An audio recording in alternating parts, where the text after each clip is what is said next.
Hey there, my name is Jason Urban, and Lord Gamerson hired me as an intern, and this is my first video.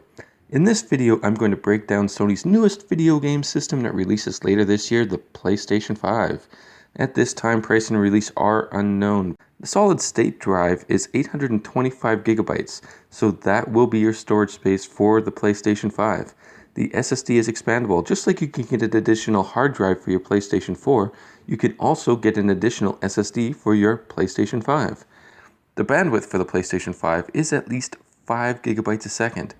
Compare this to the PlayStation 4's bandwidth at 50 to 100 megabytes per second. This will nearly eliminate load times.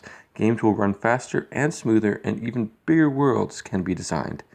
The SSD transfers data to RAM, and that's the data used by your system, speakers, and controller.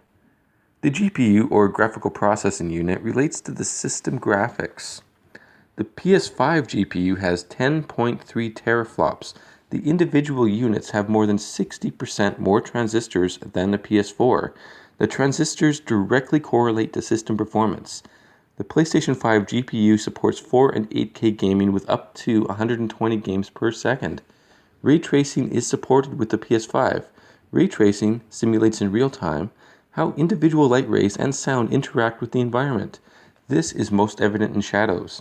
Ray tracing, while supported, may not initially be used as much as it eats up system memory quite heavily. The PlayStation 5 also supports the amazing Unreal Engine 5, which will be released in 2021. We just looked at the GPU, now let's take a look at the CPU. The PlayStation 5 has an AMD Zen 2 CPU with 8 cores clocked in at 3.5 GHz. The CPU and GPU run at variable speeds. The speeds are very high and continuously need to be adjusted to keep the system from overheating. The CPU uses Smart Shift technology. This sends excess computing power from the CPU to the GPU, and this results in better visuals. In this generation, it seems that it may be audio instead of graphics that takes the true leap forward with the PlayStation 5. The PS5 has a cool feature called 3D audio. As explained by Sony's Mark Cerny, 3D audio can best be looked at using presence and locality. With presence, the sounds are all around you, allowing for a true full immersion experience. A popular example being used is rain. Instead of just hearing rain, you would hear each drop as it impacts with any part of the environment. Closer and further away drops can easily be distinguished. Locality is the thing that will help you tell where the sound is coming from. A decent surround sound system is needed to get the most from the PS5 audio. The PS5 comes in two flavors, standard and digital. The standard edition comes with a 4K Blu-ray drive, while the digital edition does not. As far as we know, that is the only difference. The system will be big.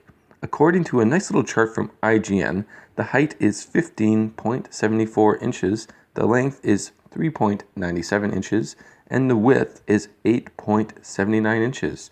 The PS5 has a USB-A and a USB-C port.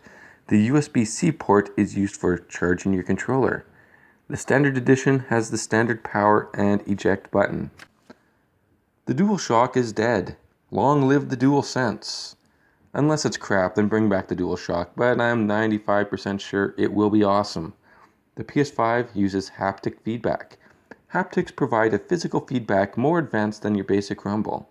Each rumble will be more realistic to whatever's providing the sensation.